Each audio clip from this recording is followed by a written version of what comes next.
Welcome back, Chemistry 30. This is the third video in the EC 1.5 section. So we did a couple of examples here, finding the E reduction, the potential reduction given the overall for the entire process and one of the reactions. So the overall and one of the reactions we can look up.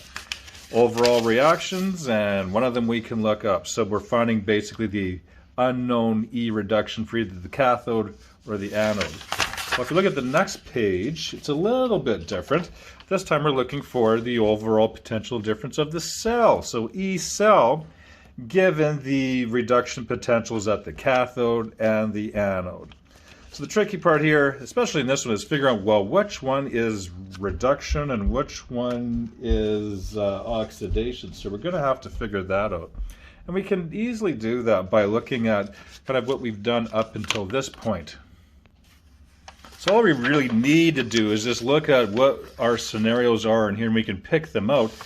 But we should likely just be doubly sure and just look at what's happening here in terms of oxidation reduction. So you know, going from left to right, what is changing in terms of oxidation numbers? Remember here, iodide, -1, and there's just one iodine here, but just omit the coefficients for now. We have that. And of course over here, 0 and 0, so we know going from -1 over to 0, of course we know we are losing electrons. So lose electrons, oxidation. So of course that is what's happening at the anode. We lose electrons, that's happening at the anode. And we can write that out here.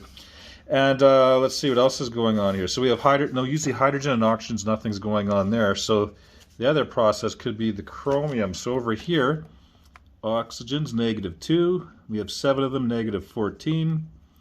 We need to have a grand total of -2. So that tells us that each of these chromiums here is going to be, let's see, +12 will give me -2 when I subtract 14 from it.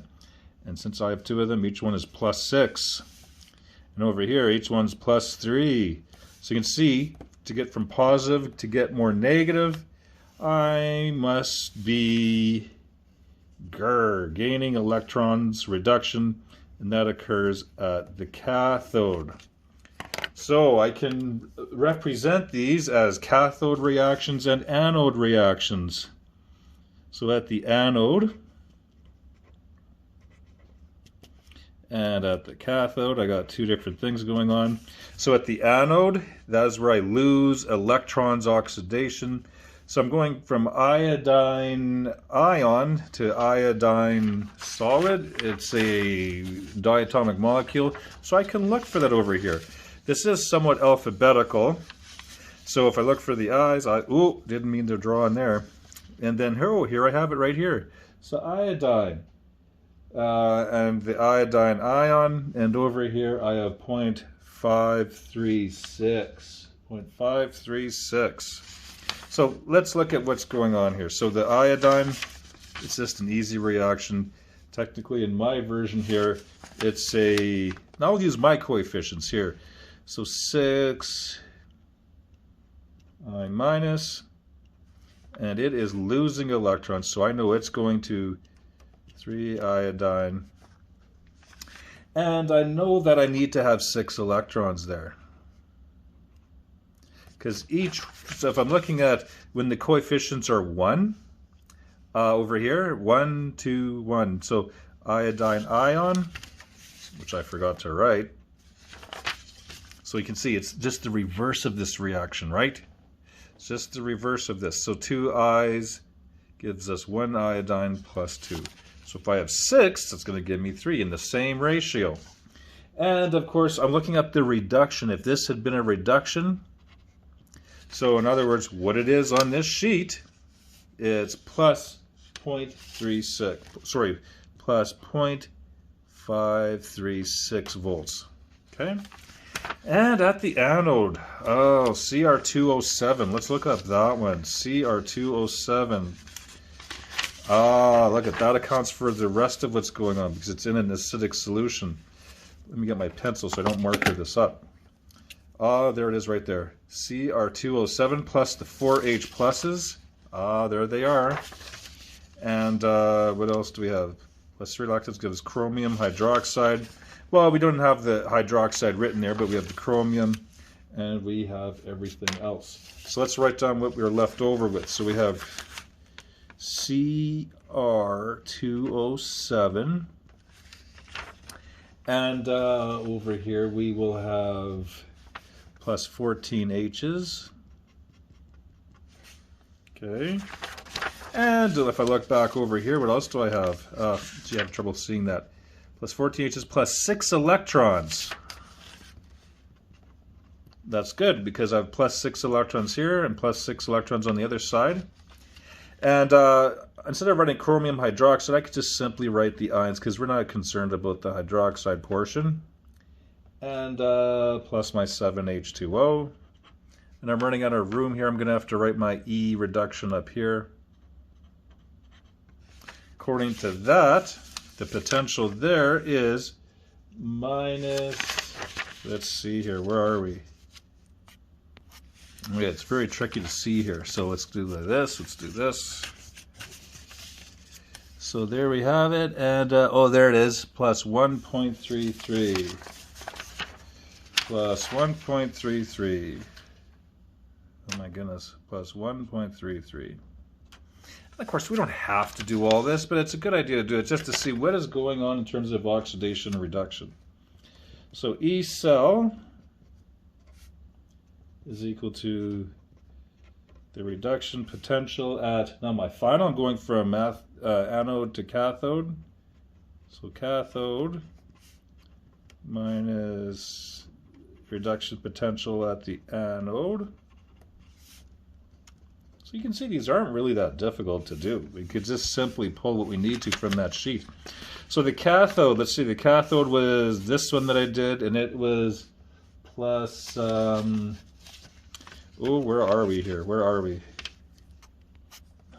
Okay, let's see. Oh, you know what? I see what I did here. I see what I did here. I apologize, folks. We're losing electrons here, so that is actually the anode. Shoot.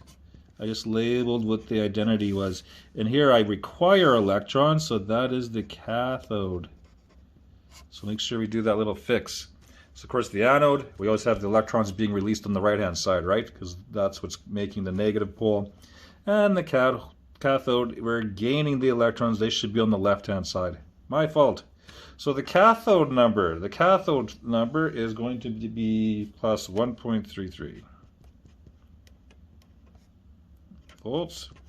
And over at the anode here, which I've changed in the nick of time, plus 0.536. Okay, good.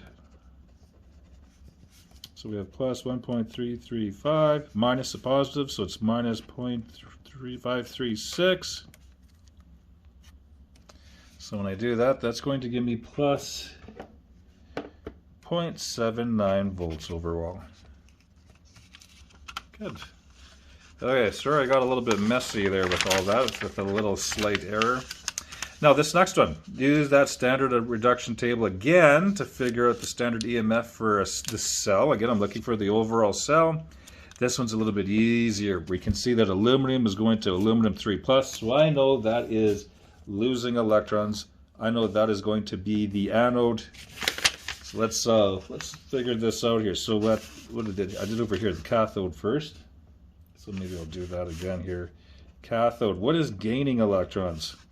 So if I take a look here, this iodine is -1. This is 0. So, oh yes. So the iodine is at the cathode. The iodine is at the cathode. So 3I2 minus plus some electrons is going to give me 6 iodine ions. Let's take a look at iodine on here. Iodine, there it is right there. So iodine plus 2 electrons gives me 2 iodine ions. So if I'm using a different ratio, so it's 1, 2, 2, 3, 2, 2. So I'm going to have 6 electrons here to make that work. And again, I can alter those coefficients. It doesn't change anything in terms of the reduction potential. So over here, that's going to give me plus 0.536.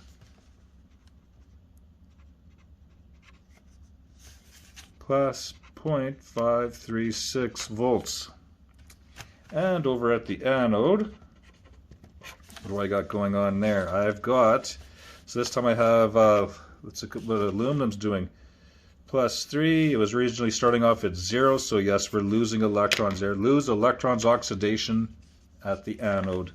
So aluminum breaking down to Al3L plus, and we can see here that we're going to have 3 electrons. So take a look here, aluminum.